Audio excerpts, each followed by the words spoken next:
Africa Content TV.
Ẹ̀sìn kò ní bàjẹ́.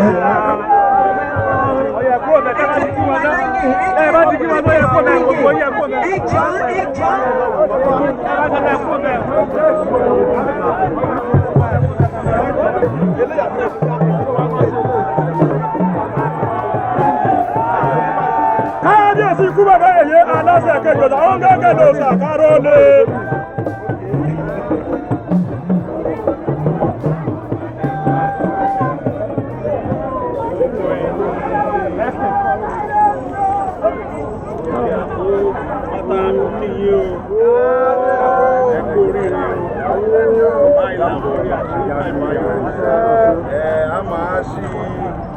A máa ṣe ìfilọ́lẹ̀ transformer yìí náà kò ní takú lọ́nà wọ́n dúpẹ́ lọ́wọ́ Ọlọ́run àwọn alálẹ̀ ti fọwọ́ sí báyìí o a dúpẹ́ lọ́wọ́ Ọlọ́run ẹ ṣeun gan mo dúpẹ́ o.